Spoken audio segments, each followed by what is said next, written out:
And welcome to the regular session of the Board of Supervisors, July 9th. Welcome, everybody. Kylie, can you please take the roll? Supervisor Howard? Fred? Supervisor Gitlin? Yes. Chair Cowan? Yes. Supervisor Hemmingson? Here. Supervisor Berkowitz? Yes. At this time, we're going to take a moment of reflection.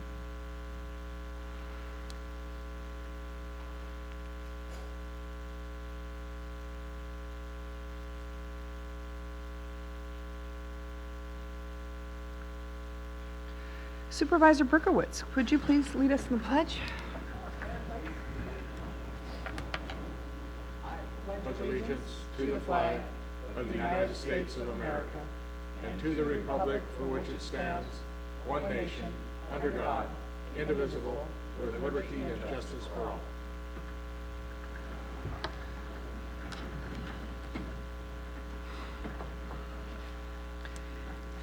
At this time, we'll take introductions of any new employees. Is there any new employees today? Seeing none. Any reportable actions from closed session, County Council? No reportable action. Great. This time I'll ask for any deletions, corrections, or additions from board members to the agenda. In order to add an item to the agenda, the matter must have come to the attention of the county subsequent to posting of the agenda, and the matter requires action before the next regular meeting. Do I have any deletions? Yes, Madam Chairman, there is something I would like to add to the next upcoming agenda. This is about this agenda right now, not the I next appreciate one. that, but this is an opportunity to bring No, up. this is for this one, but you could bring it up later. This is for When is later? in your report, in an email to myself or to the clerk of the board. Okay, well, I'd like to put it in the public sphere right now, so I'd like to have an opportunity to bring it up at this meeting, if you'd so allow that. During your report, you could do that as well. Thanks. So at this time, we'll move on to brief reports. If we don't have any deletions to this agenda, anything to this agenda. Supervisor Berkowitz, you want to start us off, please? Thank you, Madam Chairman. Well, I'd like to report to the relief of all of us that the porta potties have arrived in time for all of the tourists and locals alike who spend their 4th on South Beach. All told, there were 2 porta potties located at Anchor Way, provided by the county, and 2 on South Beach, provided by us. A relief to all of us. I'd like to report that we had a very successful 4th of July parade, with the exception of the absence of the color guard, which was noticed by many who attended the parade. As a Crescent City Chamber of Commerce board member, it was also my job to report on where the cow did her business during the cow chip bingo area. Well, this was a very successful event. It raised almost $10,000 that split between the Sir Optimus Club and the Chamber of Commerce. Well, just when you think you've solved the problem, you find out that the problem is back. I've received numerous complaints from the residents of the Birch Track area of campers and RVs that were parked on the street for weeks on end, getting their power from nearby residents. Dominic Millo has been successful in getting rid of the problem before, but now that problem is back. Madam Chairman, I think we need a better solution, because this solution is just not limited to the Birch Track, but exists all over the county. And that's my report, Madam Chairman. Thank you, Supervisor. Supervisor Howard. Thank you, Madam Chair. Both Supervisor Hemmingson and I attended the Elk Valley Crossroads Corridor Planning meeting. It was extremely well attended by those affected within both District 3 and District 4. As many of you are aware, we've had tremendous incidents of accidents within Elk Valley Crossroads area and along that entire corridor as it stretches from Lake Earl all the way to Parkway Drive. That corridor in particular has claimed a lot of lives and also claimed a lot of property. And with the discussions set forth by the local transportation commission, we hope to come to some resolution through studies that we're doing at various intersections, whether it's 101, 199, Lake Earl, on how to help curb this area that is utilizing so many of our resources, both law enforcement and emergency services, to address an issue that should be addressed by our state highway system. I was glad to see everybody in attendance, and if you have time to comment, please do, and share your input about these dangerous locations within our state highway system as they cross our county roads. CAO Serena and I attended an economic development symposium hosted by the Humboldt County Economic Development Authority at College of the Redwoods a couple weeks ago, and it was extremely productive. Humboldt in particular is trying to attract new business to the area, and also business that is going to export from their county. They invited Del Norte County down. We had several businesses that were represented there, but brought in representatives from the Governor's Office on Economic Development, and brought in representatives from the U.S. Commercial Service, and in addition, representatives from various state funding agencies to help support economic development and business support within the area. It was a very well-attended symposium, got quite a bit out of it, and looking forward to maybe a symposium in the future again. Supervisor Hemmingson and I attended some discussions with representatives from the Smith River Alliance, and then also the Wilderness Coalition, I believe is what it's called, Ryan Henson, concerning Congressman Huffman's lands legislation. Specifically, the legislation is returning to our area for consideration of adding wilderness to our Forest Service lands. Nothing was resolved at that point, and at this point we're continuing discussions with his office in hopes that eventually we'll bring some consideration here to the board and take a position in the future, similar to what we took maybe a year ago at this time. Also attended a Talo Adini 2x2 where we discussed issues around animal control and possible MOUs with the county to do animal control within reservation boundaries, and their housing project, the Denasset housing project, which is on the north and west side of Ocean View Drive. It's a low-income housing project. They're doing a wonderful job. If you have time to go up there and see it, they're going to have 21 units available as low-income housing in the area for many of their tribal members, and they're doing it with tax credit monies that are coming in from private individuals. It's pretty creative. Also had some conversations with Sarah Afferson over some issues of staff leaving his department, both retiring and then also taking jobs outside the area. He has tremendous concern about the loss of staff and what we could do as a county to help support and retain those that we have here with higher salaries, and is advocating for those positions. Obviously, these are very difficult discussions for the county during our budget times, but also discussions that we as policymakers have to have. And then I'll close by letting everybody know we'll be leaving with a business delegation to Japan, which, for clarity for everybody, this is something out of my own pocket. This is not something that county's paying for. My family is personally invested to date in this relationship with the city of Rickenson Takeda and our sister city relationship over $21,000 personally. After this trip, we'll have spent over $31,000. I honestly, truly believe the importance of this relationship and the future economic impacts to this county are going to be tremendous. And I didn't know what would develop with this when we started this relationship 2 years ago, but I do know what is developing now. We have seen this relationship develop around invitations to the United Nations around emergency preparedness, where we were the only representatives there from the United States for tsunami awareness. We have seen now the U.S.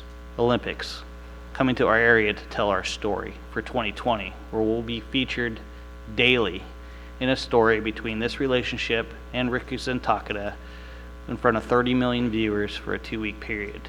The economic impact of that to our community is going to be tremendous. Just the visibility alone is going to be awesome. But the cultural awarenesses come from this, the student exchange, and the hope that that boat Konomomi has brought to our area has been impressive. And I continue to make substantial financial investment because I believe the importance of this relationship to our community is going to have long-term sustainable impacts after you guys put me 6 feet under in 30 or 40 years. But to end this conversation, I want to wish my parents a happy 52. Keep going, Mom and Dad. If you're listening today, I know you like to monitor these conversations, but you're doing a great job and raised two great boys. And that's all I have, Madam Chair. Thank you, Supervisor. Supervisor Gitlin? Yes, thank you. Our North Coast Emergency Medical Services group met. We conducted our quarterly meeting and we approved a CAL or nurse-provided backup service to assist Del Norte Ambulance. This doesn't involve 911 calls or any other of their normal services, but it's simply a backup when and if needed, and I want to recognize CAL or ground ambulance services for providing this very necessary services to those in greatest need. Also discussed, and we'll have it on our agenda today, opposition of Assembly Bill 1544, which our EMS board feels, along with CSAC and the Rural Counties Group, would create unnecessary bureaucracy in weakening control of, in this particular case, our North Coast Emergency Medical Services by creating what's called a first right of refusal to other agencies like fire departments, let's say, which are not fully trained in life support.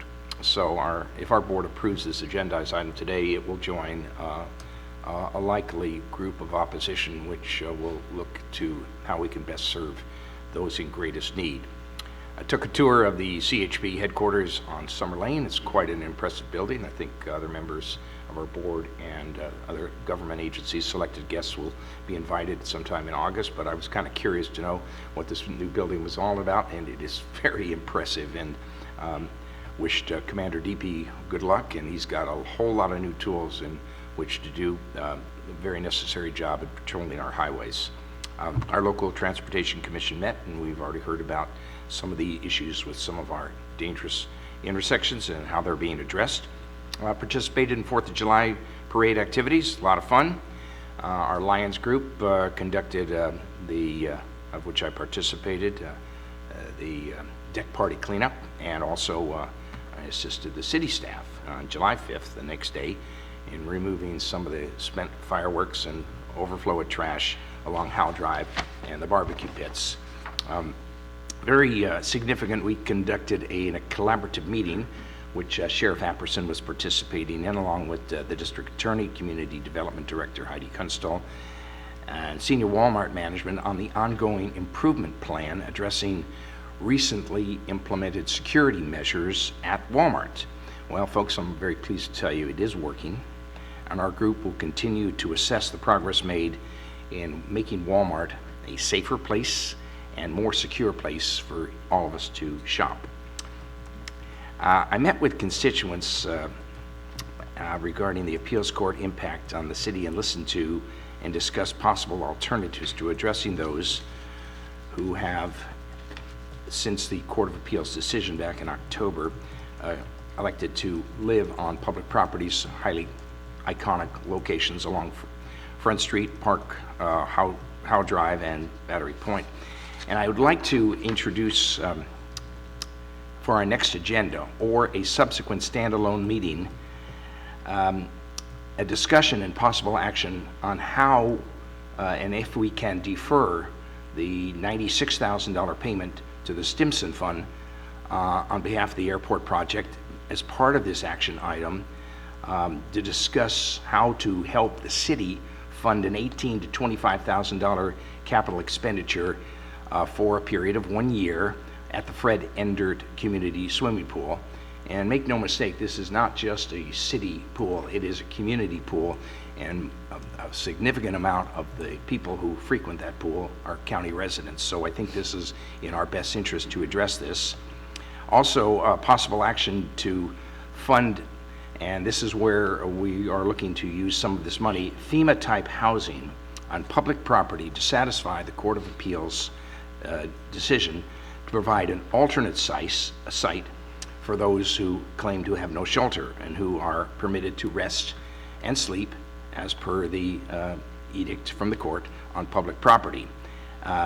Any decision we make with these monies here, this deferred payment to the Stimson Fund, would not impact our budget in any way. So I would ask for a special meeting to be agendized, or perhaps as part of the next meeting, a 25-minute discussion to let the community weigh in on how they feel it can best address this changing dynamic that our community is changing quite dramatically in this three-pointed motion prior to our adopting the 2019-2020 budget. And I'm happy to report another Take a Bite Out of Blight project. We removed 3,760 pounds on the county parcel next to the Walmart. A big thanks to all the volunteers and those who participated in this latest project. You are truly community heroes, and we appreciate that. That's my report. Supervisor Henderson. Yes, thank you, Madam Chair. As Supervisor Howard said, we had a meeting about the Elk Valley Crossroad, an information gathering session out at Sunset High. I won't go into that since he went over it pretty thoroughly. Had a whale working group conference call. We had along with Supervisor Howard, we had a tri-agency meeting. My wife and I celebrated our 46th anniversary. Oh, congratulations. Thank you. And as Supervisor Howard said, we met with a group on Congressman Huffman's public lands bill. Also met or had a 2x2 with the Tallawahdaini Nation, met their new CEO, along with the other things that Supervisor Howard talked about. We had a local transportation commission meeting.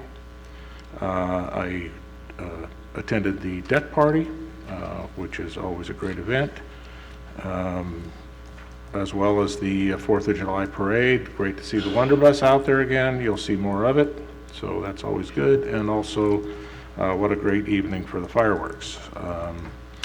I went out with Road Superintendent Jeff Daniels and CDD Director Heidi Kunstl to look at the paving being done on Alder Road. It's looking great. I think it was about a third of the way done when we went out there, so if it's not done by today, I would be really surprised unless the weather holds them back. And as Supervisor Berkowitz said, the porta potties on South Beach Road, or South Beach, was greatly appreciated. I'd like to thank Chris Howard. I think without his efforts, they would not have happened in time for the 4th of July, so thanks, Chris. And that's it for me. Thank you, Supervisor. I too attended the quarter conversation at Sunset High regarding the traffic and the accidents. There was a lot of people there, and it was a great turnout, and it's good to see the community involvement. Met with Randy out at the airport regarding the Sister City displays and what's going on out there. Had agenda review for solid waste. That meeting's next week. Met with Heidi and Taylor from Community Development Department regarding sea level rise and short-term rentals. I will be going at the end of the week to a Coastal Counties meeting, and those are the two topics. So just talking about how it affects us here so I can represent us down in San Luis Obispo. Had agenda review for this meeting. Had a Sister City 2x2 regarding the upcoming delegation that's set to come out in the fall. Met with a couple of constituents regarding different issues. Had a meeting with our daily bread, Daphne, along with the sheriff and chief of police, just on the ongoing things that are happening with homeless and trying to get certain things, a permanent shelter, as was referenced to. We do have one that's not open 24/7, but hoping to get there soon. And also celebrated 4th of July with family and friends, parade, activities, fireworks show. It's always nice to have a clear night. It doesn't always happen, so that was a really nice surprise, and that's it for me. So we'll move on to the consent agenda at this time. Do we? Chair, I just want to ask if you guys approve the consent agenda. You approve item number 1, which is the minutes from the June 25th meeting with some changes. On item number 18, the second will be made by Supervisor Berkowitz. That's going to be a correction. And also, item number 23, the motion was by Supervisor Hemmingson, and the second was by Supervisor Berkowitz. And on item number 24, the motion was by Hemmingson, and the second was by Howard. If you guys could just approve it with those changes, I would appreciate it. Great. Thank you. Kylie. We're going to take public comment at this time regarding the consent agenda items. That would be items 1 through 26. Any public comment on consent agenda items only? Seeing none, I'll entertain a motion. Move to approve with the corrections made by the board clerk. Second. I have a motion and a second. Kylie? Supervisor Gitlin? Yes. Supervisor Berkowitz? Yes. Supervisor Howard? Yes. Supervisor Hemmingson? Yes. Chair Cowan? Yes. Okay. Don't forget the resolution. I've got a resolution that I believe, thank you, Heather has. I would have gone right over that. I apologize.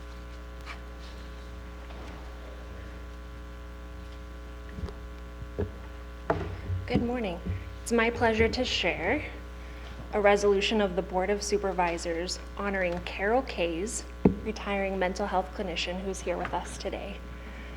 Whereas Carol Kays will conclude her official service with Del Norte County as mental health clinician on July 31st, 2019, after serving Del Norte County for 25 years. And whereas Carol entered county service full-time as a social worker 1 with the Department of Health and Human Services in July of 1994, continuing to promote in July 1995 to social worker 2, in March of 1997 to social worker 3, and in May of 2000 to social worker 4A, before promoting to social worker 4B in 2002. A lot of promotions. Carol ultimately transferred to serve as a mental health clinician in August 2008. And whereas Carol has been an advocate for individuals and families in Del Norte County, playing a crucial role in making sure that those who seek services are treated with dignity and respect, no matter what circumstances they may be facing, by herself and the many staff that she has supervised over the years. And whereas Carol has been a valued employee during her tenure and is known for her ability to train and lead her team who serve on the front lines of behavioral health, to provide compassionate mental health treatment, to demonstrate empathy and understanding for her steadfast dedication to the community of Del Norte County, she has made an impact in our community by touching many lives. And now, therefore, be it resolved that Del Norte County Board of Supervisors hereby acknowledges the diligence and dedication Carol has exhibited during her many years of service to the County of Del Norte. Be it further resolved, the Board of Supervisors expresses its appreciation and best wishes to Carol and wishes her good luck in her retirement and future endeavors. Passed and adopted by the Board of Supervisors of Del Norte County today on July 9th, 2019.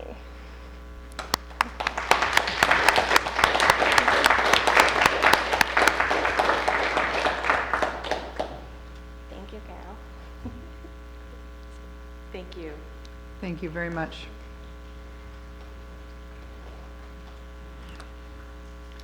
Okay, we have a couple of minutes before we can go into public comment. So let's go on to item 29. Adopt the findings listed on the Planning Commission staff report, and 2, approve and adopt attached ordinance for text amendments to titles 20 and 21 of the Del Norte County Code as requested by the Community Development Department. Taylor, you going to take this one? I will. Thank Good you. morning. Good morning. So yeah, these 2 ordinances were introduced at the last board meeting. The recommendation for today would be for adoption.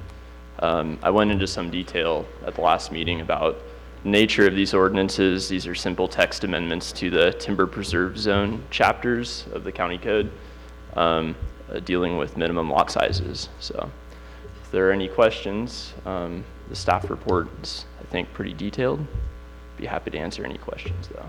Any questions, gentlemen? Any public comment on item 29 at this time?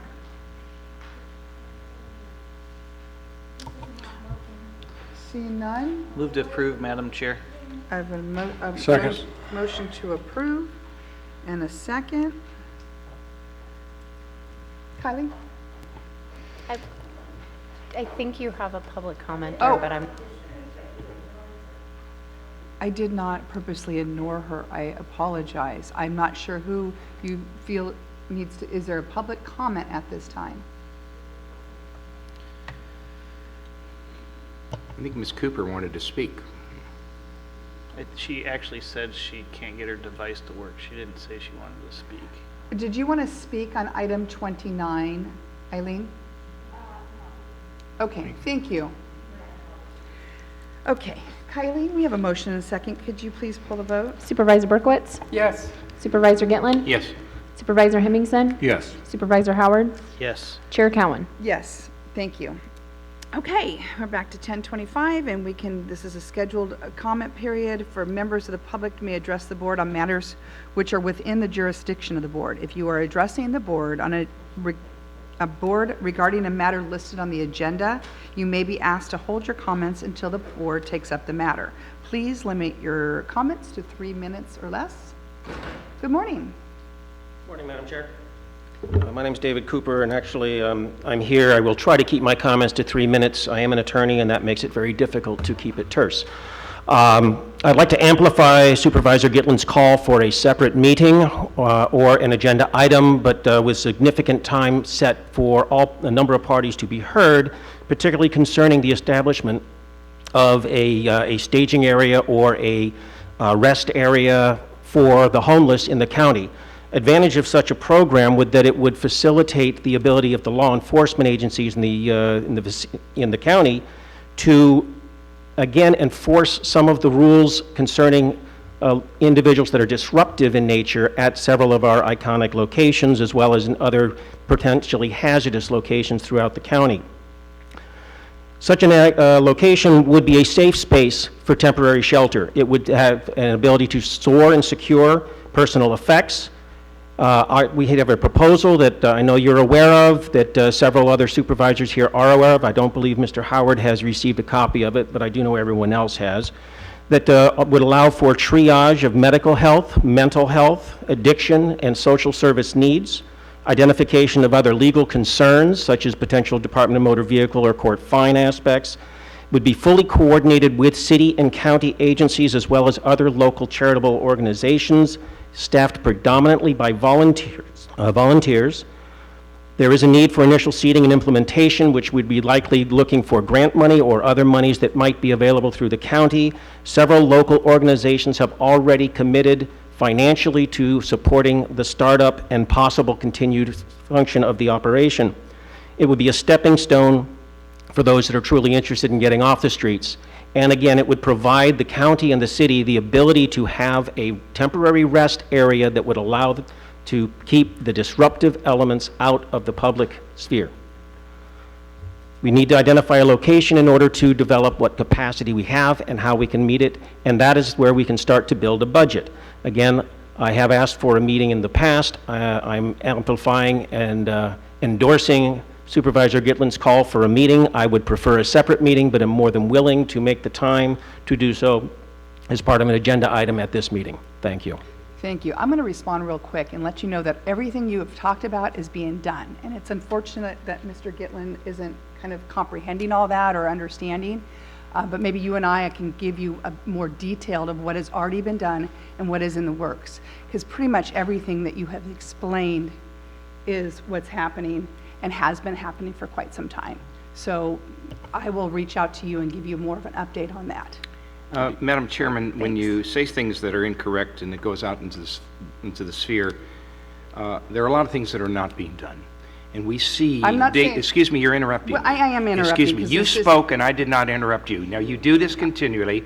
Please be quiet, Chairman. No, I'm not going to be quiet. You know what, I would like to say this. At this time, no, we are I doing would like to public respond to this, and there's plenty of things that are being Lieutenant done, Colonel Cooper's and I would response. love to express them And to you. you're being unfair with your devotion of this subject and your lack of saying everything is being done when we I'm see not around saying us. When everything we is see being around done. us, everything is not being done. We see collateral behaviors that continue day after day. And let me tell everyone here in this audience, before I'm interrupted again by a very rude chairwoman, I will tell you, know what? that there is more that can be done Absolutely. and should be done. You are right. And is not being done because we're ignoring this. We're depending not on ignoring it. Sacramento to solve our local problems. That is not true.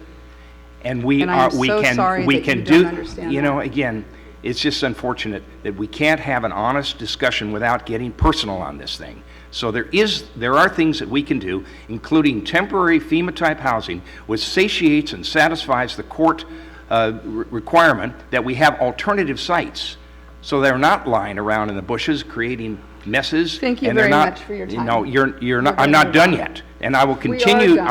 I will continue to We will take a echo this 5-minute break position at this time. I'll continue to echo this position as long as there are folks in this community who call me and say they are very upset with our current condition. It is not business as usual, everybody. It is not, and we have to deal with this, and we have to do it. Otherwise, we will become little San Francisco. We will become little Sacramento. We will become not a very nice place to live, and it's happening right before our eyes, and we need to do something about it. Okay, are you done now? Thank you. I appreciate what you're saying. I just want to make sure that you understand everything that is being done, and I'm not saying that there's nothing that can be added to it, but I would like you to be aware of everything that is being done at the moment, and so that we can, because we're pulling everybody to work together and making sure that all angles are taken. Well, I am plugged in and follow what's happening with True North. I'm No, also that's not what aware I'm talking of about. what's happening, what's being done with the Veterans of Foreign Wars, and I'm aware of some other charitable structures, such as the warm showers and such programs that are going out throughout the community, uncoordinated, but they are going on throughout the community, and we need to bring things together so that we can address the problem and help these people. Great, thank you.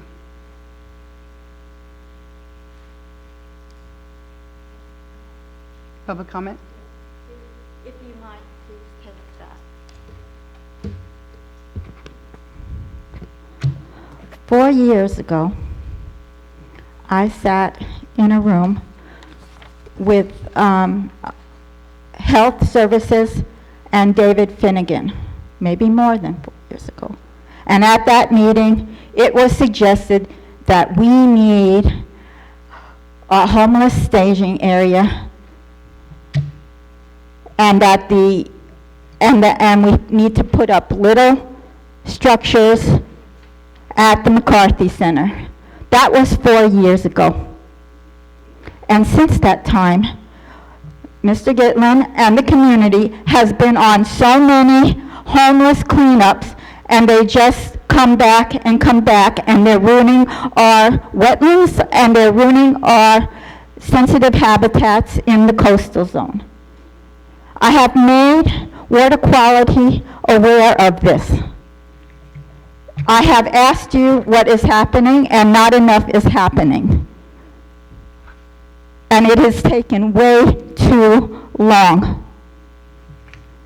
Finally, Ms. Cowan said to me that we don't have money, and yet year after year, I do not see money appropriated in budgets. Most recently, the current budget dedicated in both the city and the county.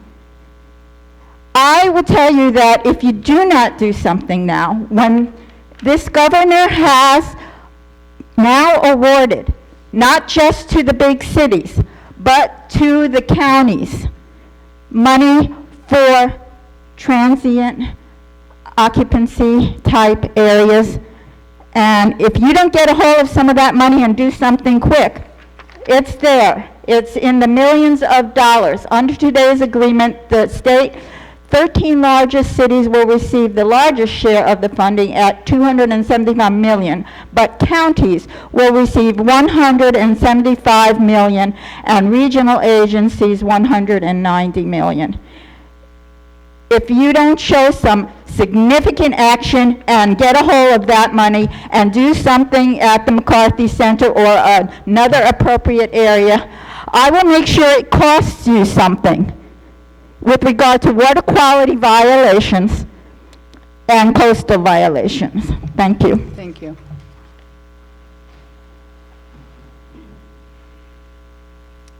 My name is Ann Stephen. I have a home in Big Flat, and I have an apartment in Crescent City. So I have 2 supervisors. Mr. Gitlin, what do you mean by Little San Francisco? We are becoming a changing community with people coming up into this community with no means to support themselves and using public facilities and pitching tents, and living a lifestyle which is, in many cases, illegal prior to the court, and now it's tolerated, and it's changing our community. San Francisco already has this problem. It's a major problem. They now have a poop department to deal with people who defecate publicly on streets.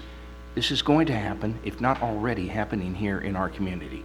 We must be vigilant, and we must deal with this, and we must offer an alternative site in which we can provide suitable temporary housing in some kind of a staging area so that they're not using areas and fouling these areas up, infecting our environment and infecting the quality of life. I've had countless numbers of people telling me they will not go to certain areas anymore because of the... St. Mary's in San Francisco? Well, You mean the church, the cathedral? no, I don't mean, what cathedral are you talking about? I'm sorry. Well, I'm from San Francisco. Okay. Well, San Francisco is a drastically changed city than it was a generation ago. And the homeless, so-called homeless problem is getting worse. And it's impacting the area to the point where people don't want to go to areas. They're leaving San Francisco, and not just San Francisco, it's every major city. We see the cities are becoming what we are becoming in the country, the rural areas. We see this happening right in front of our eyes. So we need to speak up, and we need to ascertain that we are in fact a community that can control our local environment and control our laws, and our ordinances are being neutered right now by an appeals court, which is in many cases being misinterpreted. It is not just sleeping and resting, it's how do we deal with all the collateral issues that are impacting our community. That's what I mean. Thank you. Thank you for your explanation.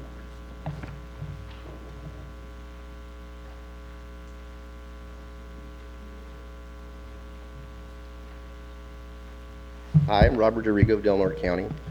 I just wanted to, sometimes we get the narrative going. I've said it before, sometimes you'll get what you want and not really like how it came to be, Mr. Gitlin had an opportunity years ago to kind of address this, but it was always that we can't really just forcefully lock these people up, and so we were going to do nothing about it.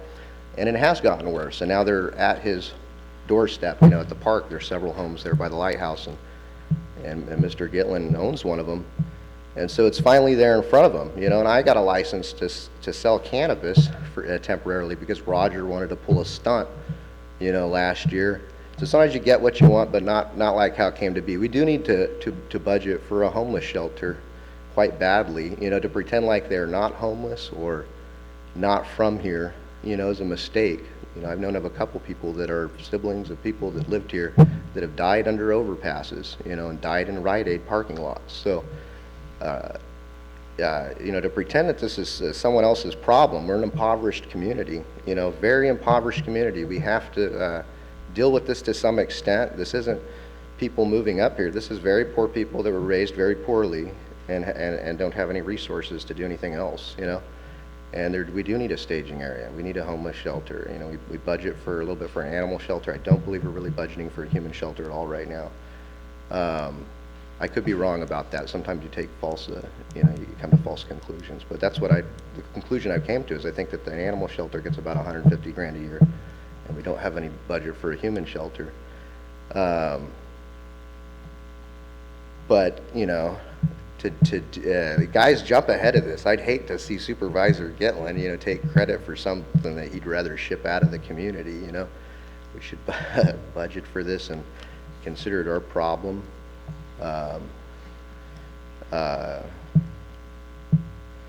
I just didn't want the narrative to always be kind of controlled by the, he's a very public, loud person, and publicity stunts are big with him. And so just to keep that in mind. But yeah, he's right though. So, all right, thanks. Thank you. I'm going to address something really briefly, just throw some numbers out there so you know. Money before. Okay, go ahead, Linda. You can't make public comment on public comment. Yeah, I can. I absolutely can. If false information is being delivered, Whatever. I can say, tell them. Linda Sutter County. First off, I'd like to apologize to Chris Howard. There was an article that came up in the Crescent City Times. It was produced by Scoop Asia, which I didn't read it that way. And after looking into it, I discovered that that was a phony article written most likely by Jason Rowe, which brings me to another thing. Jason Rowe and Julia Yim. They come into Del Norte County flashing their golden chain amongst you all, and you all bid it. And now we've got a problem with them, okay? They are phony from, we don't know where that money's coming from. We don't even know what country it's coming from. They're not even, I don't believe they're United States citizens. But the thing is I apologize, Mr. Howard, for that article. I know where it came from, and I don't appreciate it. I don't appreciate going out to a restaurant and eating a half-cooked hamburger, listening to Ms. Cowan talking to her patrons about how bad of a person Roger Gitlin is. I don't appreciate that. I don't appreciate that y'all just get emotionally involved instead of handling an issue, and then you fight. You know, that's outrageous. It's unprofessional and it's not mature, Ms. Cowan. So I'd like to see a little bit more professional conduct here. And as far as this homeless situation, you know, you can sit on your big chair and act like you're showing compassion because you're talking about it. But the bottom line is this. It's been over 4 years, and I'm done and tired of talking about it and listening to it because talk is cheap. That's not compassion. That's not fixing anything, Ms. Cowan. And you can put your little smirk on your face all you want to. I don't care. But the bottom, you're the one that goes around saying, I'm doing this, that, and the other, and you're not doing anything but talking. I say repeal that quarter-cent sales tax for the fair and replace it for our homeless situation. Thank you. Thank you. Do we have any other public comment at this time?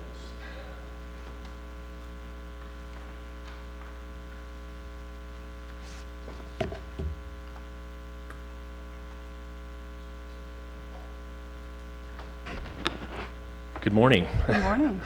I'm Monty Mendenhall. I'm the Regional Business Manager for Pacific Power. And I'm here today, first of all, thank you for your service and the work that you do here in the county. It is very much appreciated.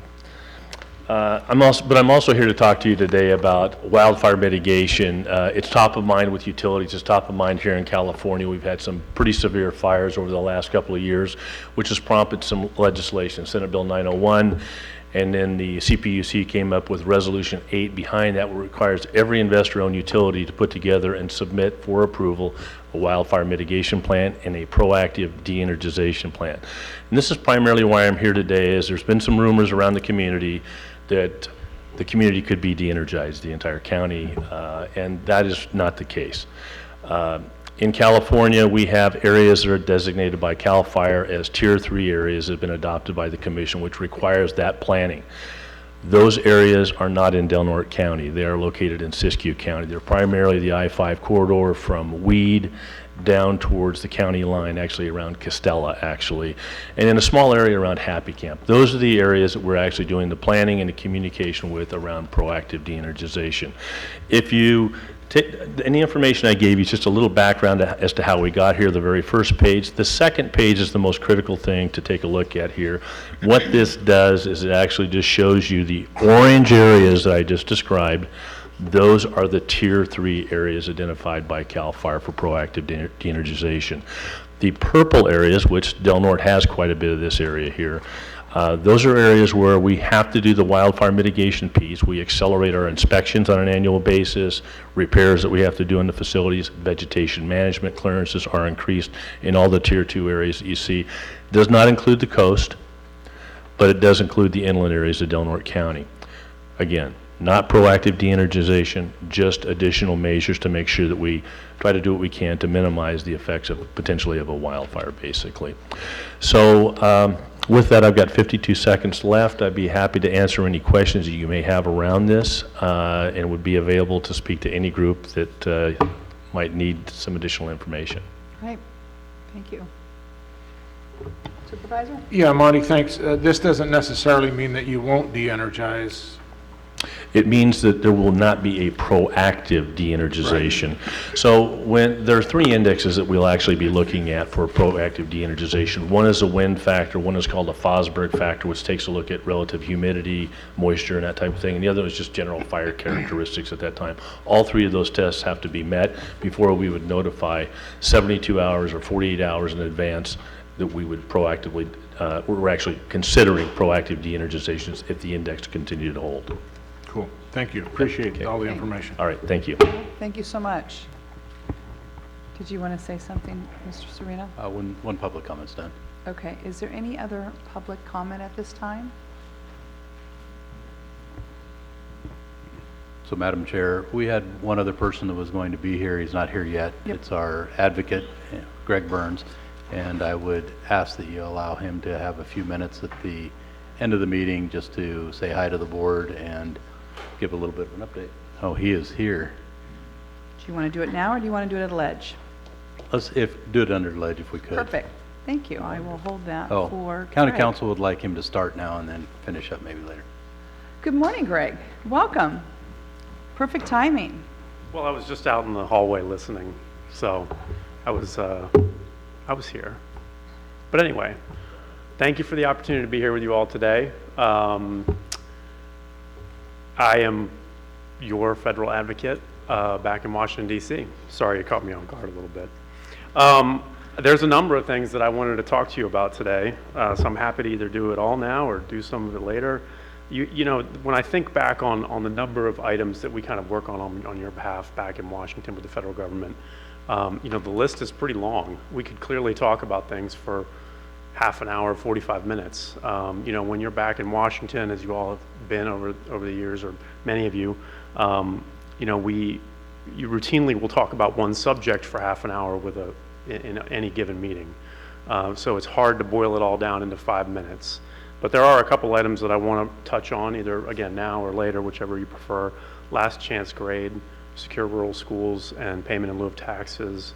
All the work that's gone into the airport and some of the support that you've gotten for that project.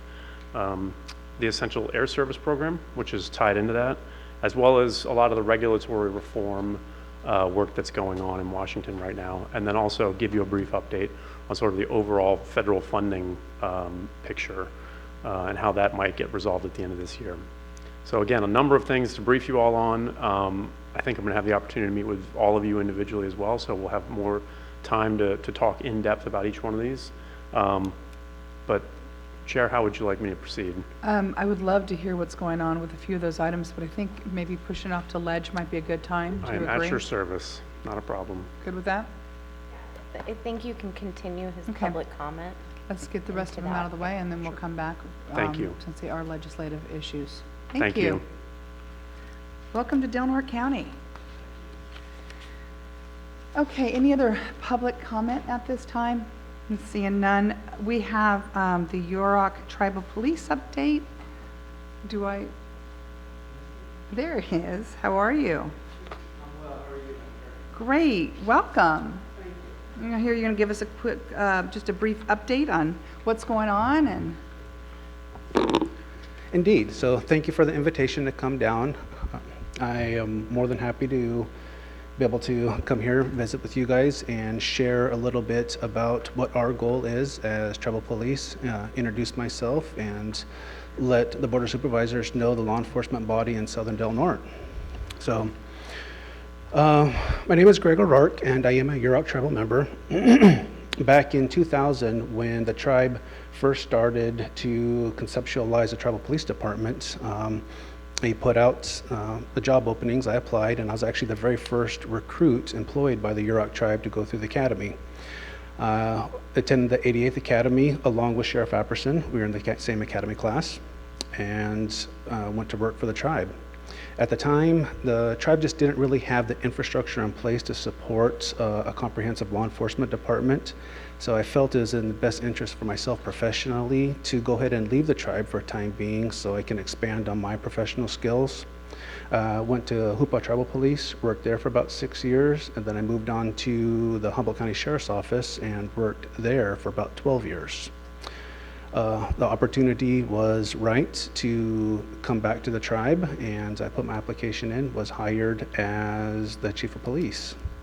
So a little background on that, the Tribal Police Department at the time was only 4 sworn members.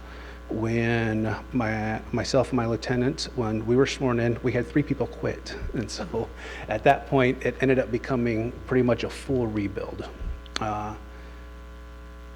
I think, though, that may have been a blessing in disguise because we have the opportunity now to lay down a solid foundation for a sustainable law enforcement program. It takes time, however, to build up a department, especially building a department that has a law enforcement culture that's going to be nurturing and supportive of new officers coming in. So since that time, however, we are currently have 2 people that we just hired from the 123rd Police Academy. We have 2 that are going through the current academy that started yesterday on Monday, and we are in the process of trying to bring on 2 laterals. So we are moving forward.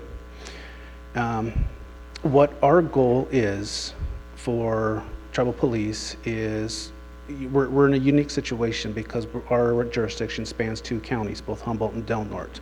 So we do work with both Humboldt and Del Norte County Sheriff's Office. We have deputation agreements with both counties, and for up here in Del Norte, what our ultimate goal is, and we've been in communication with Sheriff Apperson, is when we're up and running, we'll lock down southern Del Norte, especially when our officers are deputized. We can respond to calls off the reservation. We can respond to calls to back up the deputies for other parts of the county. And that's the benefit of a deputation agreement with the Tribal Police Department. So even though we look to eliminate a reliance upon the Sheriff's Office to be able to offer comprehensive law enforcement services to the reservation, it doesn't mean that we're looking to separate from the Sheriff's Office. Quite the opposite. We intend to integrate more with the Sheriff's Office, both in Humboldt and Del Norte counties. I think that level of cooperation, the level of mutual training, and that level of just working together, boots on the ground, can offer the citizens in Del Norte County and Humboldt County more law enforcement services. And there's a select few that may not like that, but I think the majority of the people, would appreciate having a cop respond in a timely manner when they need one. Awesome. Thank you. Any questions? Yes, thank you. Chief, first of all, it's good to see you again. Enjoyed You, sir. meeting you down. Thank you. So tell us the role you see in expanding your law enforcement footprint outside of the tribe, and how many calls would you expect to anticipate that you can serve southern Del Norte County and people who do not live within the reservation but who are living outside who need law enforcement? And I guess that might be a Sheriff Apperson question. What kind of call activity do we have that you can now be once the lateralization agreement is put into effect? What kind of footprint do you think you can impact on the local community of 500 people living down in Klamath? So I don't have the numbers. My background is definitely within Humboldt County, so I don't know what the call for service volume is going to be in Del Norte County. During the time that I have been here, we have responded to calls. We've been able to assist Del Norte County with calls for service and backing them up in the short time we're here. So for a projection of the numbers, I would definitely have to defer over to the Sheriff's Office for that. However, what I can say is when our officers are deputized, we will be able to handle calls for service. The only time that will end up looking really for the Sheriff's Office is for assistance with larger crimes, major incidents.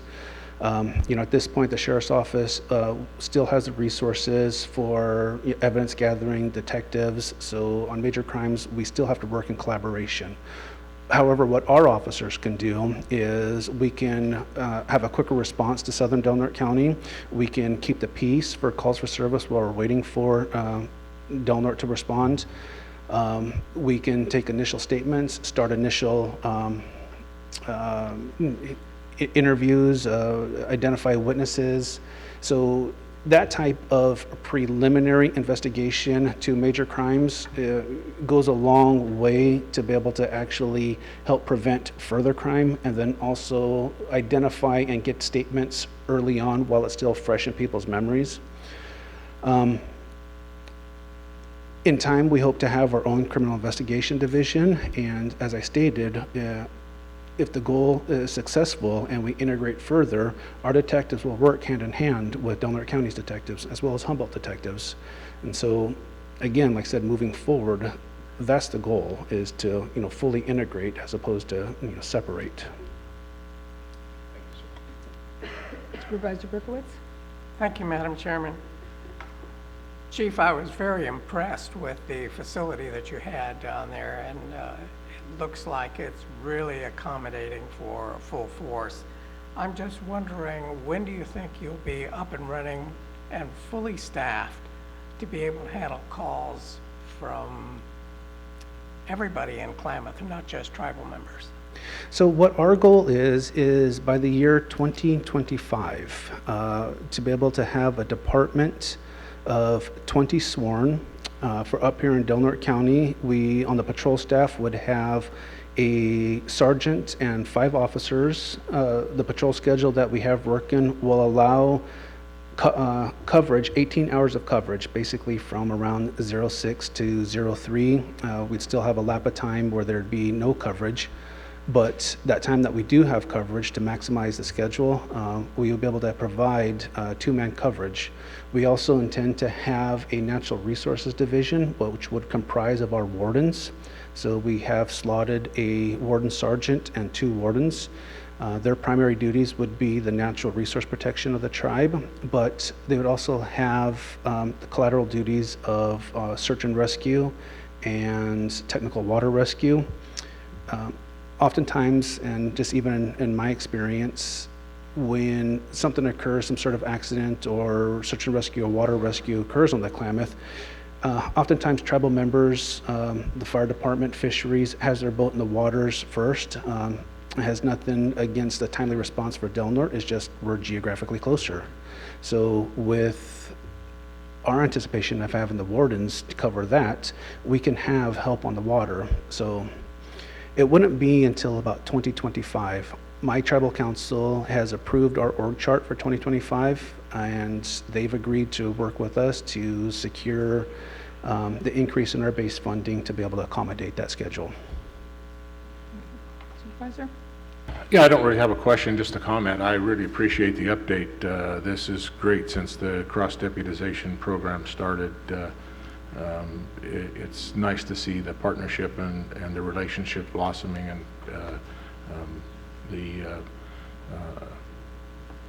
the direction that we're going now seems to be right on, and appreciate the update. Thanks. Again, I appreciate the comment, appreciate being invited down. I do want to acknowledge that historically, tribal police may not have been the most professional department. And I'll reiterate the desire which prompted me to leave originally is to learn that professionalism, to learn the trade, to learn what the job means, and be able to bring that back to the reservation, to the tribe, and to Del Norte County. I feel like I'm in a position to do that. I feel like with the current sheriff in Del Norte County and the working relationship that we've already had established, the timing is just right. Yes, Chief, thank you for coming. I reflect the comments made by other members of the board. I have a slightly more difficult question that I don't know if you'll be able to comment on or not, but it has to do with a lot of the issues that the board's worked on over the years specific to the fishery on the Klamath. And most recently this year, as you're aware, the spring Chinook salmon was listed, and The Yurok tribe in particular came out in support of that listing to ensure that the runs were protected. As you're aware, there's a substantial gillnet fishery for that run of fish. You've mentioned your resource division, more specifically wardens, with a warden sergeant plus 2 supporting wardens. How do you guys deal with those type of issues internally? Is it a policy or a natural resource law that is created by tribal council, then you guys enforce, let's say, state law, which bans the take of springone Chinook? Can you walk me through how that would work in this instance on the Klamath River for a subsistence fishery that then gets eliminated by the state? How does it apply federally on reservation lands? Sure. So the tribe being a sovereign body does have the authority to impose its own code. And so the tribe actually has a fairly comprehensive code when it comes to fishing regulation. This year will be my first fishing season for the tribe, and knock on wood, my job survives it. So we are woefully understaffed. I've been upfront about that. We are currently working on bringing part-time staff to be able to provide enforcement services on the river. So with that being said, tribal police will enforce the tribe's fishing codes. If a non-tribal member, like for example, Hoopa tribal member who is native, but not necessarily a Yurok tribal member, comes up and fishes, we have the option to be able to impose the tribal code onto them or go a state route. So that's going to be up to the discretion of the officer. If a non-tribal member period is caught fishing, then with the deputization agreement, we'll be able to impose state crimes, illegal means of take, and the other fish and game codes that would apply. And that's one of the benefits of the deputation agreement is it allows the boots on the ground options. So options could be either applied to what's going to be, the most effective in enforcing and stopping the illegal behavior, or options to be able to, provide a quicker path to resolve what the situation is. I wish I can give you a more solid answer. I just don't know yet. It's going to be fun for us. We'll let you wade in, Chief. I understand this has been controversial in the county for decades, long before I came here. I'm sure it will be, and I wish you the best in surviving your first fishing season. Thank you, me too. Thank you very much, Chief, for coming and giving us an update. We truly, appreciate the partnerships. Agreed. Thank you again for the invitation. Please, if you would like an update, just reach out, and I will do my best to accommodate your guys' wishes and provide you the information I can. Thank you so much. Thank you. Thank you. Okay, moving on to item 30, approve and adopt ordinance repealing and replacing the Delaware County Public Nuisance Ordinance as requested. Oh. Come on up. Chief, I think we might have a question for you. We're going to take public comment. You want a public comment? Of course. Should I come to Hi, Eileen Cooper. Regarding enforcement of fishing endangered spring Chinook, one of the solutions that might make enforcement easier, and I don't know how, whether this is being pursued, is the suggestion that tagging other fish,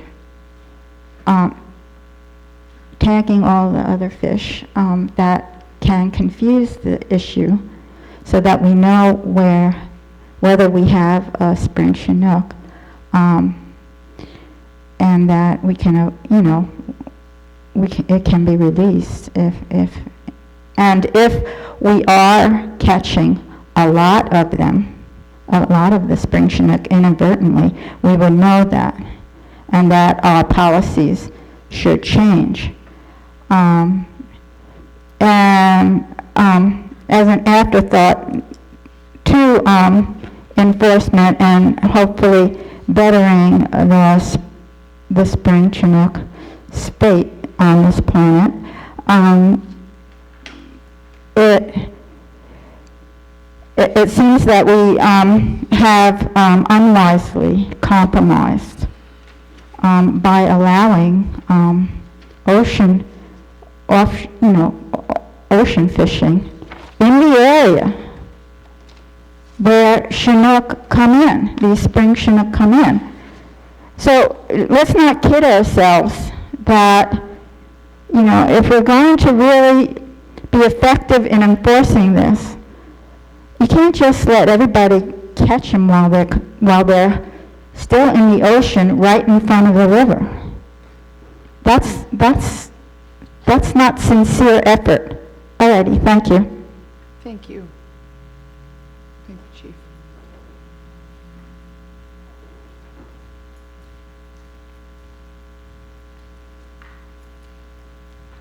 So thank you for the comment and the concern. I can definitely comfortably advise that, our council shares the same concern for the continuance of our salmon. For us, our salmon are tied to us culturally. We have stories about how we live and prosper with our salmon runs. So my forte is not, I'm not a fisheries, I'm not a biologist. What I can say is the tribe does have some of the best biologists in the state. As a matter of fact, one of our biologists was just nationally recognized for their work on discovering a new species of lamprey. And that was just kind of a pet project of his. So the council takes into account their recommendation and their projections for what runs are going to be, and advisement for what the numbers will be for subsistence and for this year for commercial fishing. So I don't have say in that. On a personal level, I would say, as much as we can to allow our fish to come back unmolested, to be able to get beautiful runs again, but that's beyond my control. And the decisions to fish, there's just much more information that's taken into account by our biologists that goes into the recommendation. So what my job is, with what resources I have and with what knowledge I have, is to enforce the laws that protect our fish. An elder told me, and it really kind of sunk home, he said that if there was no law enforcement, people, as a society, we would adapt, we would learn how to overcome, we could compensate for that, but our fish can't. And so it's up to us to be able to, protect our resources. So only thing that I can do is, with what I have right now, do my best to try to work and do that, work with allied agencies. This time next year, the look of the department will be different, so we should be able to offer a larger scope of protection to include some of the bootlegging and off-reservation sales that occur. So, like I said, let's just hope my job survives this season to be able to see the fruition of our plans. Thank you, Chief. All right, thanks. Okay, moving on to item 30, approve and adopt the ordinance repealing and replacing the Del Norte County Public Nuisance Ordinance as requested by County Council. Good morning, Joel. Good morning, Board. This ordinance and the next three are all things that have been introduced, discussed, and summaries published. They are ready to go and be approved. So I'm here if there's questions, but otherwise, they're pretty much ready.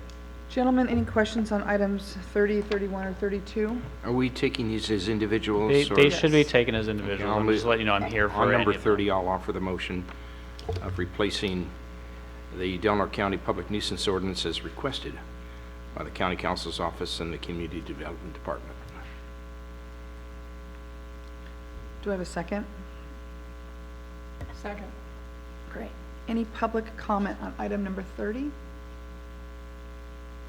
Seeing none. Kylie? Supervisor Howard? Yes. Supervisor Hemmingson? Yes. Supervisor Berkowitz? Yes. Supervisor Gitlin? Yes. Chair Cowan? Yes. Item 31, approve and adopt the ordinance establishing animal control regulations for Del Norte County as requested by County Council. Move to approve. A motion Second. and a second. Any public comment on item number 31?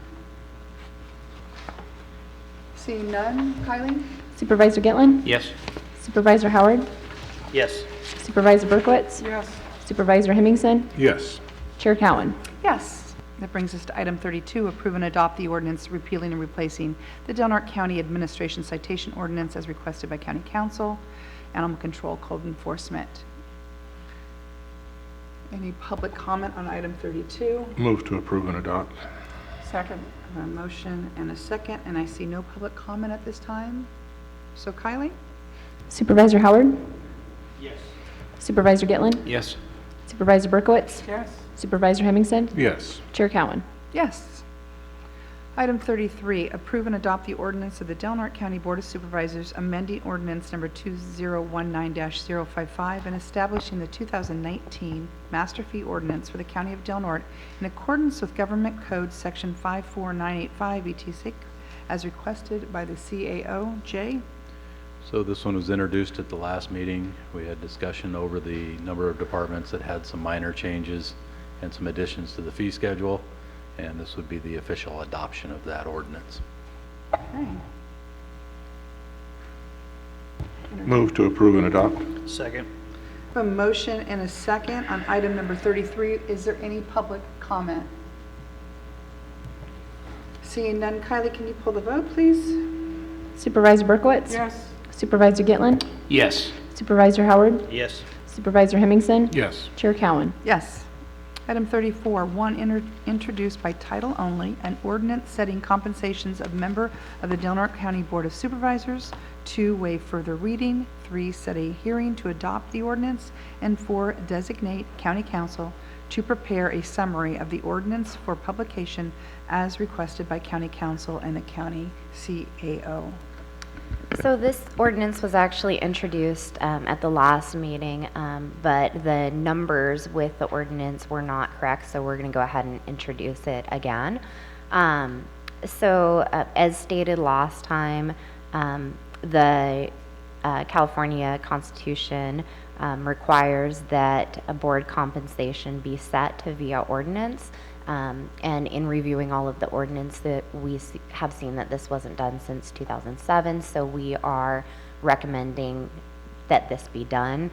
The benefits are also set. There is no change. So the COLAs that the other groups got at the last meeting, the electeds, the assistants, appointed department heads, that's not been done. This is a straight carryover from what the board has been getting, both benefit-wise and compensation-wise, with the exception of the life insurance term was made equal to the electeds due to a discrepancy between the elected resolution and the assistance resolution. It allowed assistants a greater benefit than the electeds got, so that was changed over and that was carried into the board ordinance as well. So that is the only change. As I said, this was introduced previously, however, the amounts were left blank, and so we're asking to introduce again to allow people to comment on it and set a public hearing. Thank you. Move to introduce by title only, waive further reading, set a public hearing, and designate county council to prepare a summary. I have a motion. Do I have a second? Second. A motion and a second. Any public comment on item 34?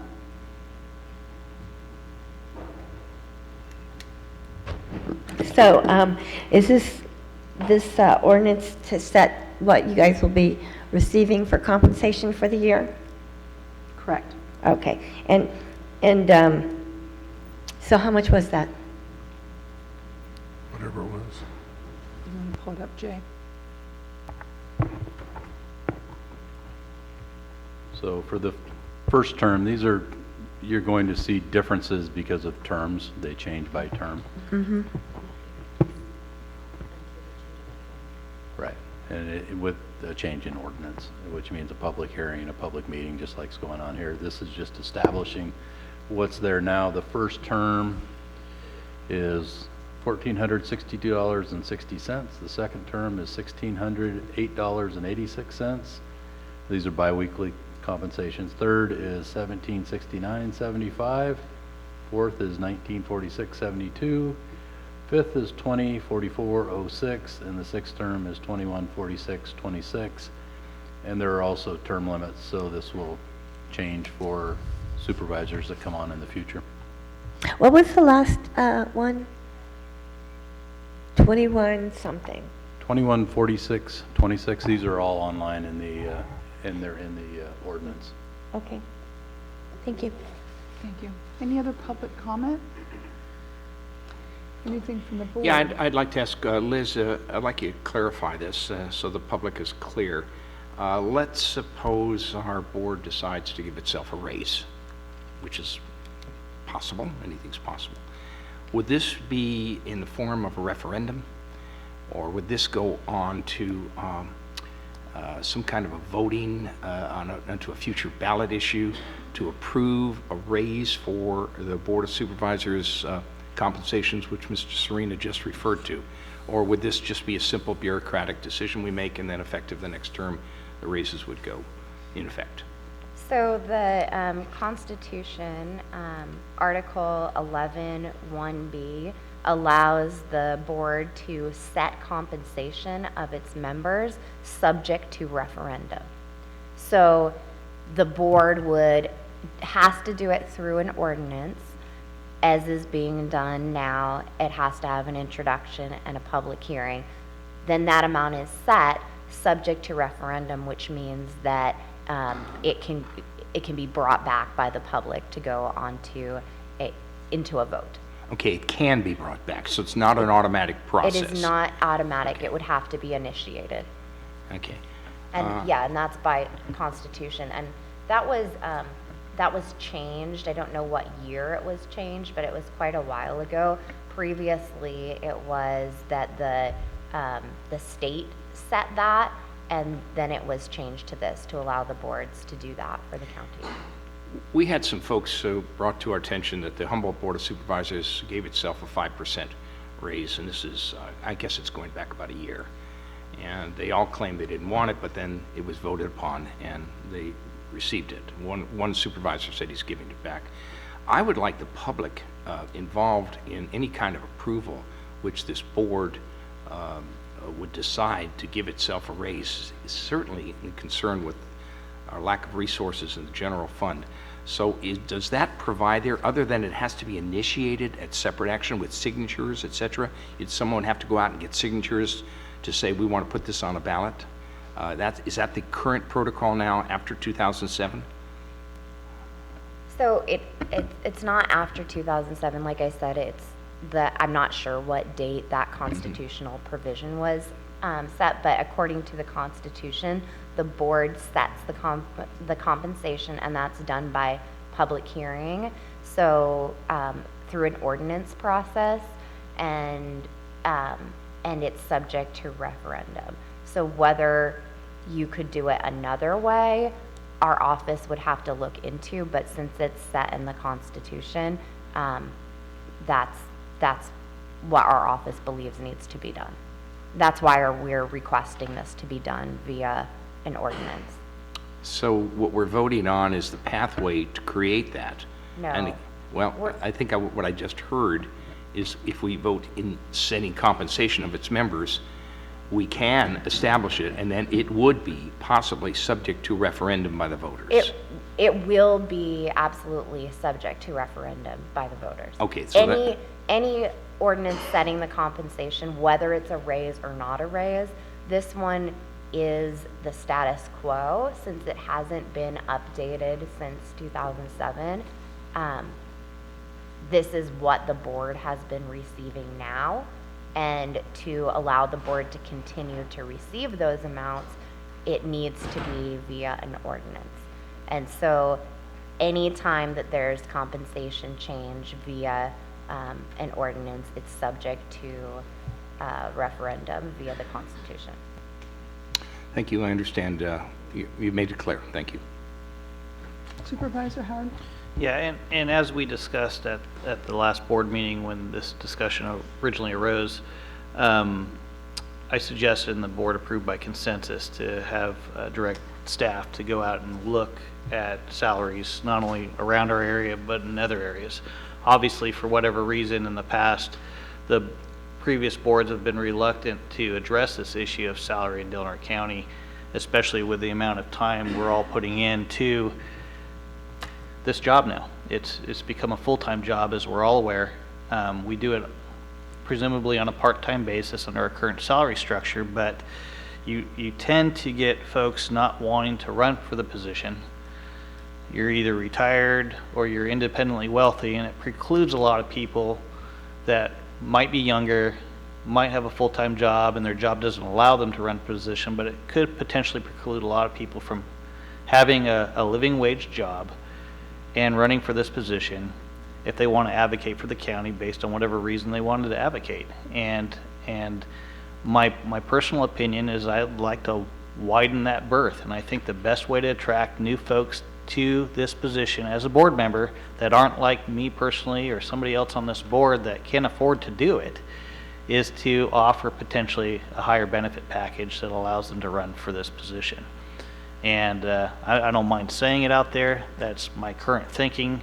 I hope with some kind of direction that we have now given to staff that we could look around the areas to what other counties are doing for compensation to try to get some new blood into these positions. But that's my current position, and I'm hoping within the next couple months that staff will have a report back to the board to see what else is out there. Thank you, Chair. Thank you. Any other public comment on item number 34? Anything from the board, gentlemen? Okay, I have a motion and a second. Kylie? Supervisor Howard? Yes. Supervisor Gitlin?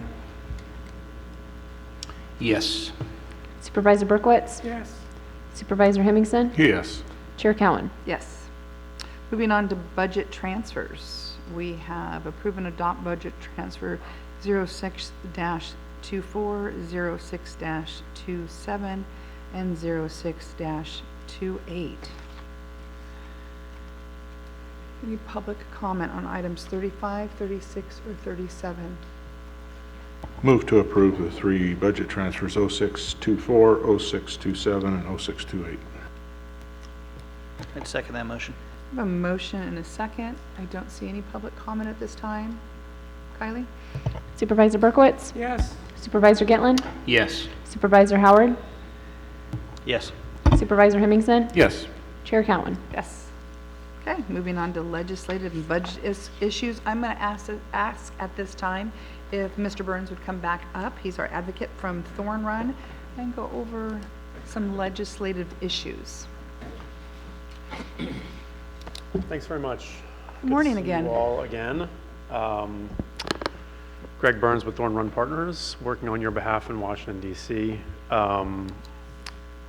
As I mentioned before, there are a number of issues where you all are actively engaged in Washington, and I wanted to kind of run through some of those and then take any questions that you might have after or feel free to interrupt me whenever you want as well too, that's fine. So one of the items that we talked a lot about over the past several years, many years, is last chance grade. And I want to highlight a couple things. One, I think, the work that has gone into securing what I think was $45 million from the state. 50, excuse me.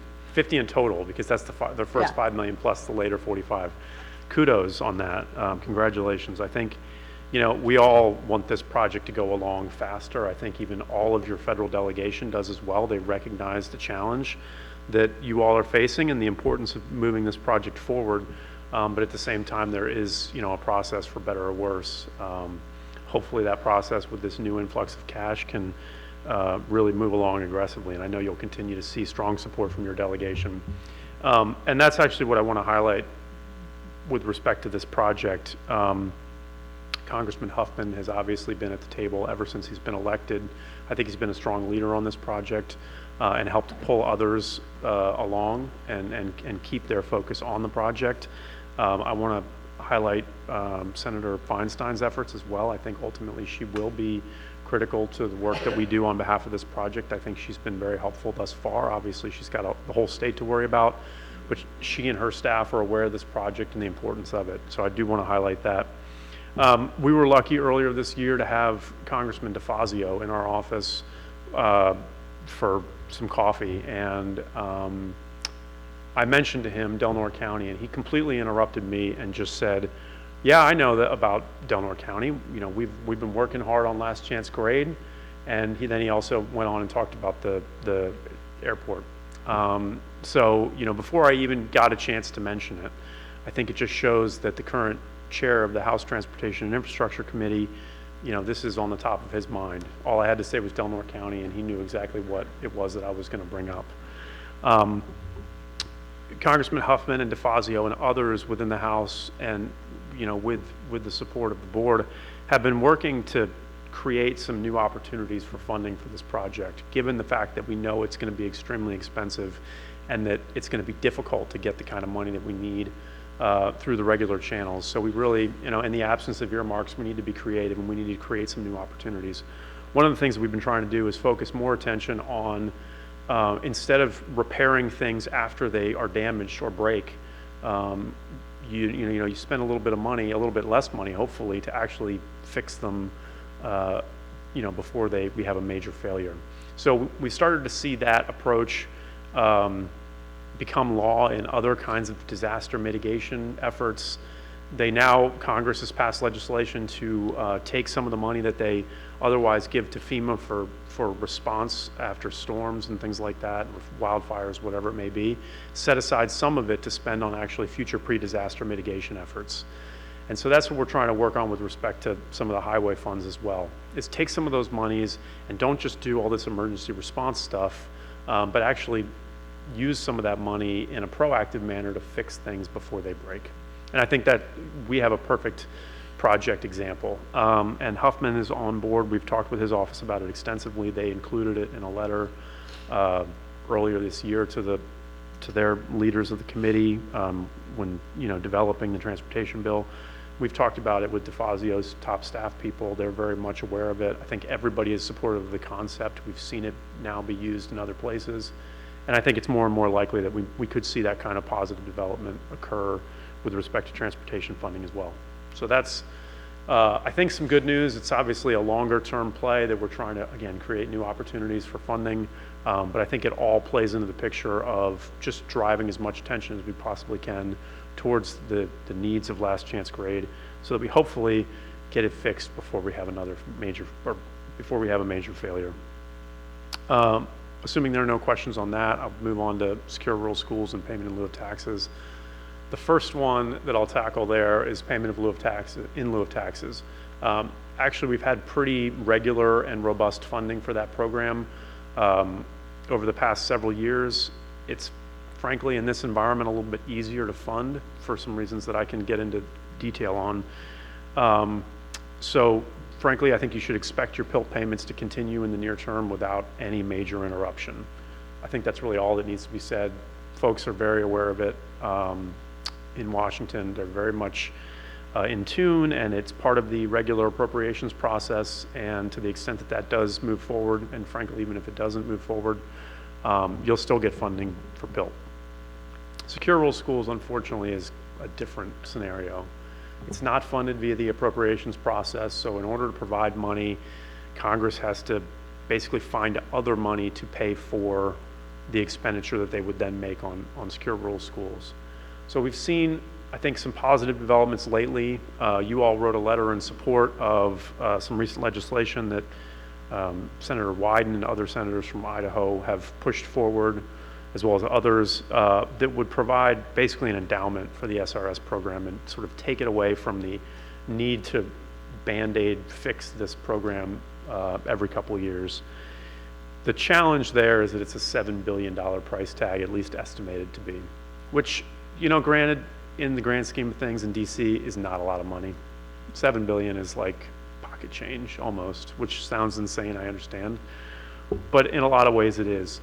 Again, the challenge, though, is that there's these rules called pay-go rules. So if you're not part of the regular appropriations process, you have to find an offset. So you either have to cut spending elsewhere or raise revenue. In this case, I'm sure the Democrats would be happy to raise some revenue to cover the cost. They'd put down $7 billion, and hopefully we'd be set for life. That's pretty much a non-starter with the Republicans. They'd be happy to cut spending, more than likely on the non-defense domestic side. And I'm being very general here, of course. Broad generalities, not calling out any specific members, but generally speaking, that's what they would do, which of course, that's not what the Democrats want to do. So, you know, the last time they actually had to come up with a pay for SRS, it was maybe 5 to 7 years ago. I don't know if you recall, but Senator Wyden came up with this idea that we were going to sell helium reserves. And we actually did. The federal government sold helium in order to pay for the Secure Rural Schools program for, I think at that point it was maybe 2 years. Obviously not connected, but again, they found an offset that sort of didn't harm anybody. The kinds of offsets that are easy have already been used, either in the last tax cut bill that was passed by the Congress year and a half ago, or they're being talked about to pay for some other tax cut issues that are being debated in Congress right now. So, you know, you might say like, oh, well, can't we just tweak some, I mean, what they do is they end up tweaking formulas, they tweak COLAs, they tweak all kinds of things, or they sell off, one of the latest things is they're going to sell off some of the additional oil that we have in the strategic reserve. All those things are great. You know, they're things that usually are done kind of once, right? And so they don't provide a lot of lasting revenue. Anyway, I think the long-term endowment is a great idea. I think it's got a lot of support. The question is, how do you pay for it? That's not going to be solved anytime in the near term, but I do think that that conversation will continue. I think that ultimately what we'll get is a short-term renewal of the program, probably for a year or two, and then that will give time for Congress to sort of continue to work on opportunities to provide that long-term endowment funding. That's the kind of thing that can happen in sort of a big, maybe if they wrote another tax bill in 3 years or something like that, you know, you could raise some revenue there and you could probably pay for it. And I think that with respect to the program, it has bipartisan support. It obviously has geographic support, which doesn't always help us, but I think in general, it is something that will likely continue, but it's not going to be easy, it's going to be painful, and there are going to be lots of sort of gnashing of teeth and biting of nails until we get there. Supervisor, do you have a question? Thank you, Greg. The president is talking a lot about raising the federal gas tax to pay for infrastructure. Would it be worthwhile to get ahead of the curve on that and basically have proposals to spend that money on SRS and also infrastructure, i.e. last chance grade? You know, I think that's a fine idea. I think the gas tax is probably not going to be increased. I think that idea has kind of been quashed over the past couple months. You know, it will resurface over the coming year as the Congress does need to consider another long-term reauthorization of the Surface Transportation Program. However, and we will have an underfunded, we'll have sort of an out of balance, you know, sheet because of the fact that they will want to spend more than we're getting through the trust fund. So there certainly will be conversation about it. In fact, I think we've now seen that 13 states across the country, including a number of red states, have actually increased their state gas taxes. So, I mean, we're starting to see much more of that. Whether or not Congress, including the White House, because they're going to need political cover, can come together and agree on an increase in the gas tax, I'm not overly positive at the moment, but I think conversations will continue. And is that a good opportunity to pay for SRS? I think you certainly could argue that it is. Any other questions on those two programs? PILT, SRS? No.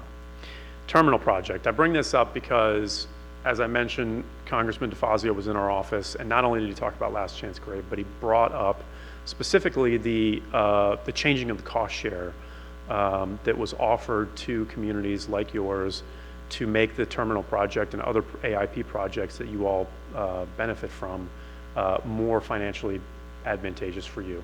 So we normally an AIP project would be, I think, 90% federally funded, 10% locally funded.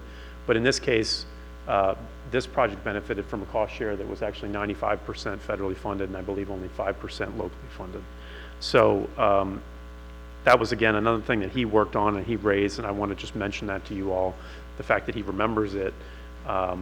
You know, and I was able to say, well, the terminal's done. And he said, yeah, I haven't been down there yet, but I hope to get down and check it out. So I'm sure that at some point he'll come through with Congressman Huffman and they'll take a tour. Briefly moving on, EAS. This is another program, frankly, that for the last year or two, we haven't really seen any major issues with or challenges to. Congressman McClintock continues to raise objections to it, but pretty much they fall on deaf ears at this point.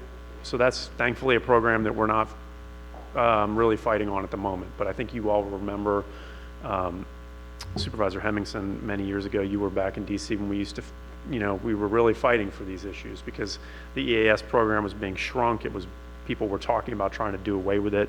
And there were some points where we thought that that actually might happen. And luckily that has sort of faded.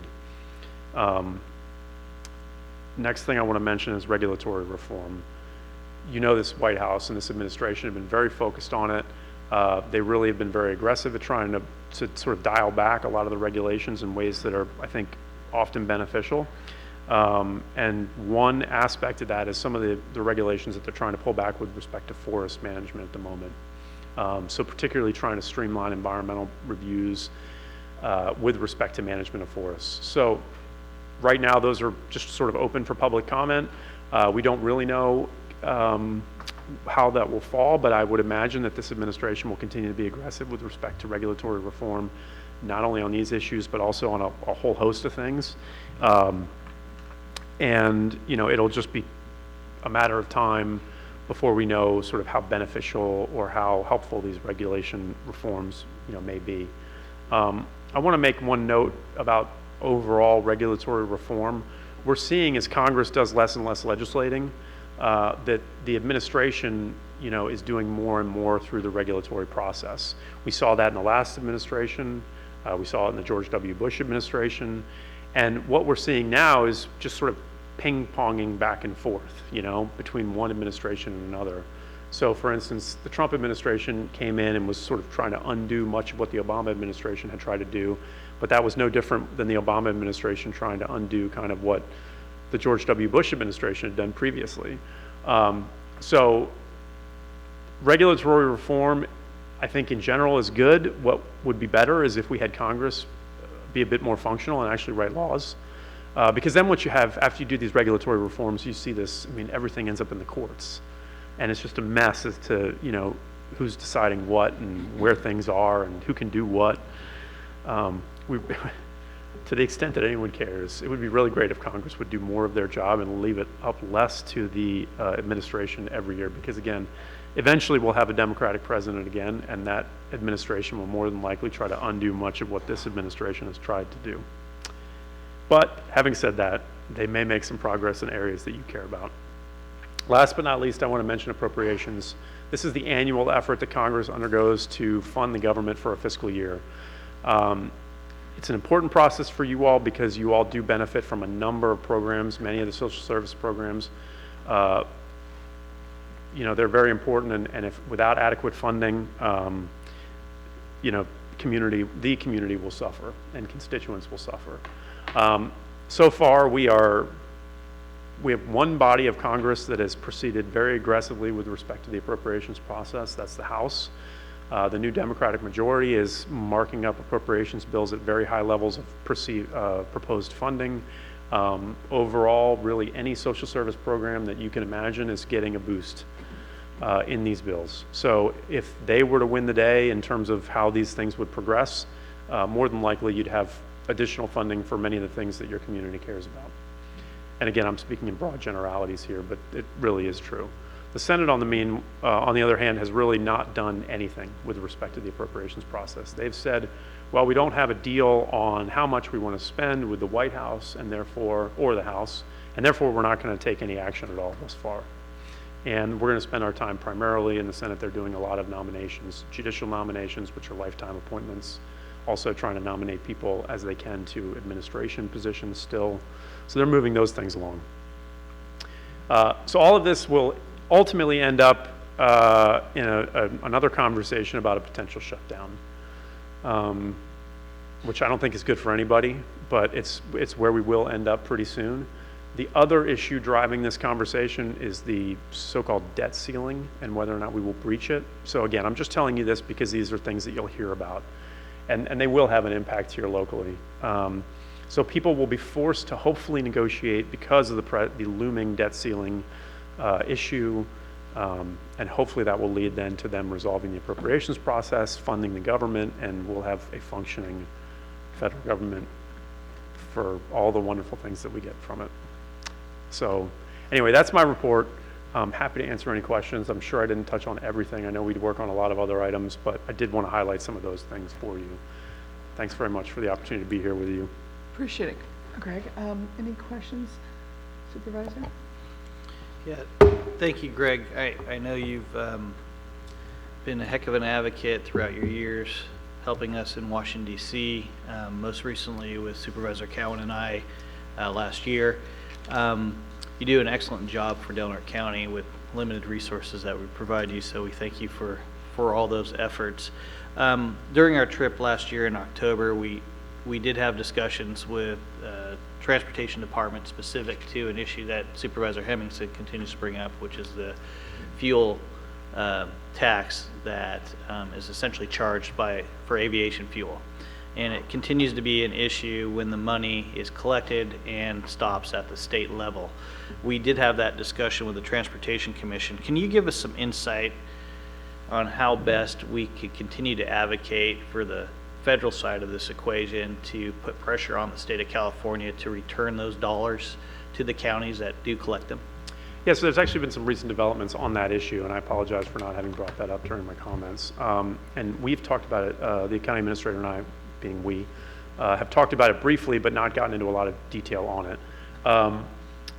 What's happened is the FAA is finally proposing to enforce the rule. So that's good news for you all. What's happening on the other side is that there has been now legislation created to disallow the FAA from enforcing the rule. And it's because, the issue is actually a little confusing for me. In other communities, they have apparently like more than just airport revenue gets caught up in this issue. And so they would be siphoning off some sort of non-airport revenues somehow. It happens in larger urban communities because I know that the LA delegation is very engaged on this.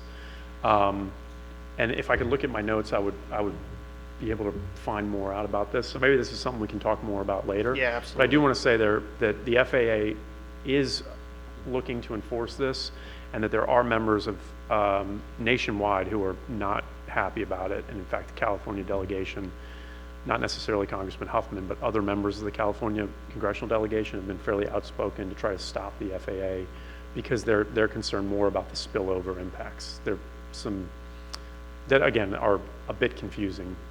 It might have to do with sort of like tax increments or something like that, additional sales taxes that they collect on top of. I know you're here today. We have an airport meeting at 2. How would you feel about coming and speaking of it quickly? Maybe? Sure. What do you Glad think to. of that, Chair? Give us an update on that? Sure, happy to. Put you on the spot. Okay. I'll become an expert very soon. Supervisor Berkowitz, did you have a comment? Thank you.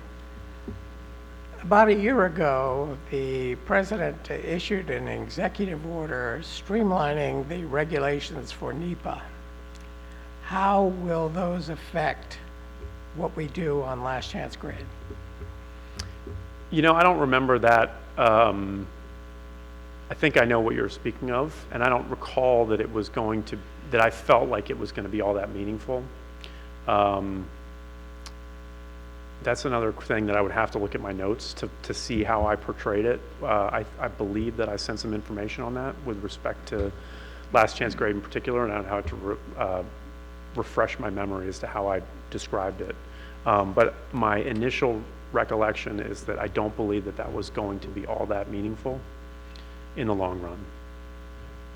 And I think also in California in particular, just one other note, even if they streamline NEPA, you've got CEQA, which is essentially this almost the same thing.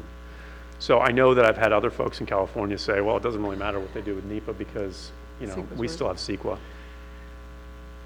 And one last question here. How important do you think it is for us to have a presence, our board members, in Washington, D.C.?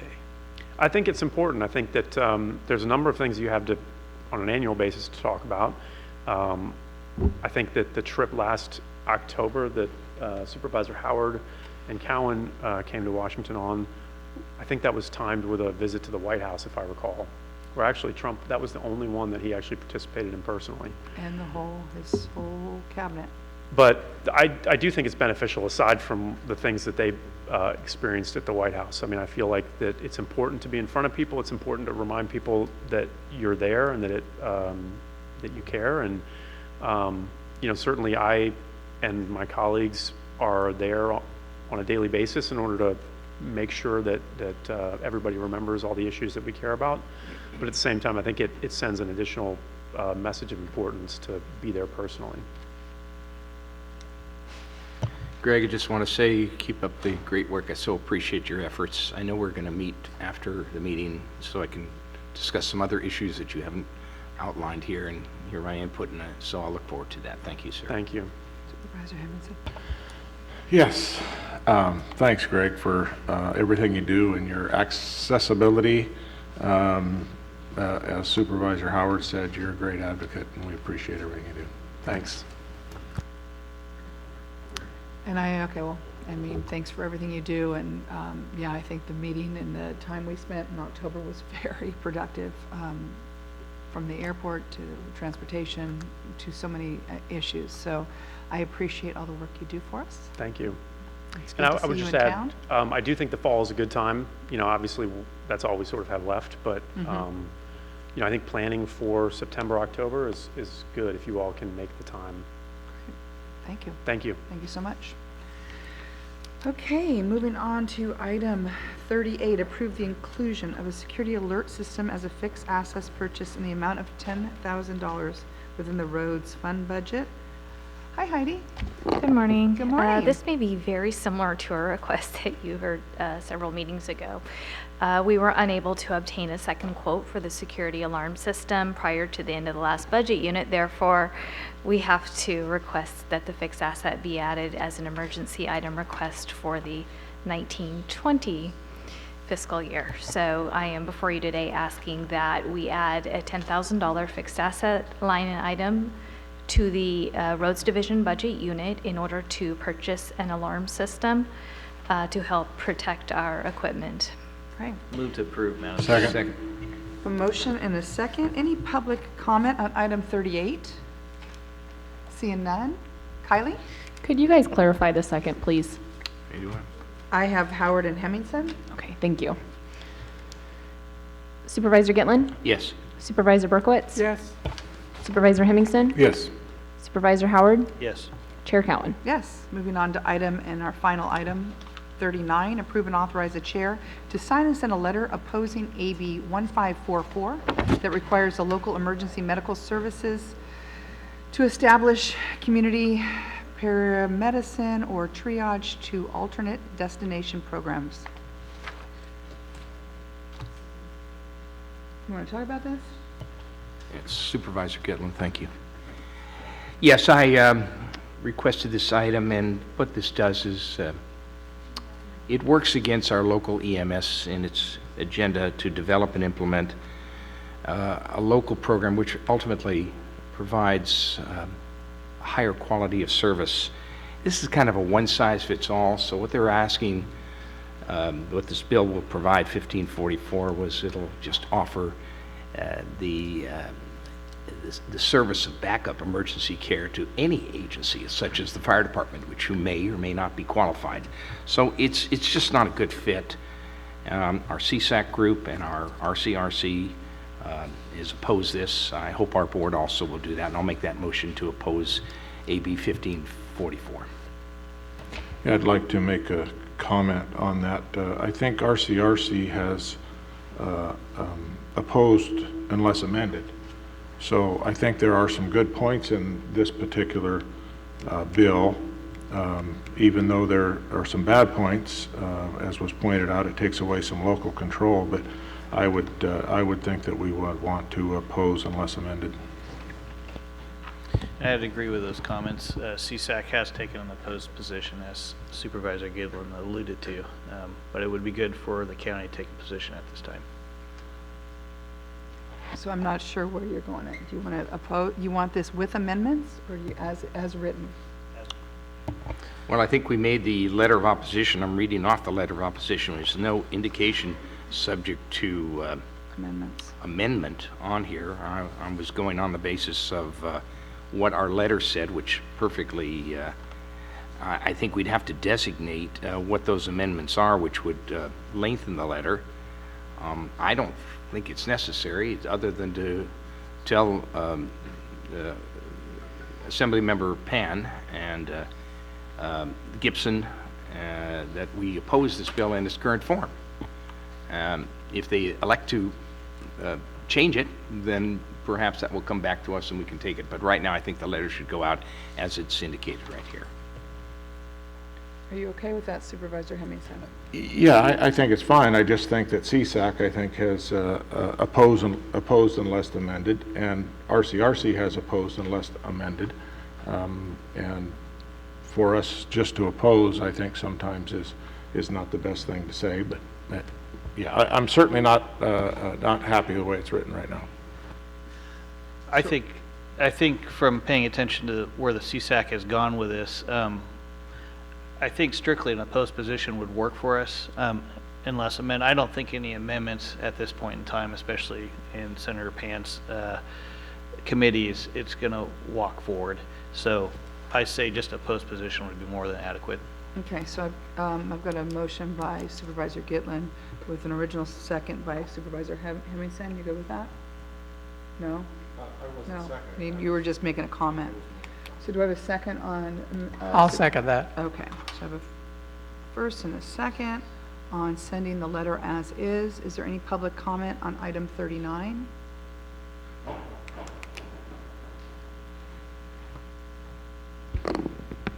Hello, Eileen Cooper. Seeing as there isn't consensus on this issue here, I think it might be advisable to ask our health services what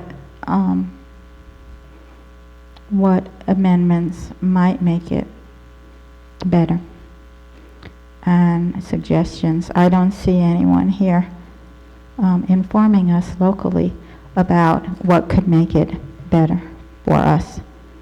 Thank you. Thank you. Any other public comment? I have a motion and a second to oppose to send this letter. Kylie? Supervisor Howard? Yes. Supervisor Hemmingson? Yes. Supervisor Berkowitz? Yes. Supervisor Gitlin? Yes. Chair Cowan? Yes. Thank you very much for joining us today. Our next meeting is July 23rd. Hope to see all of you then.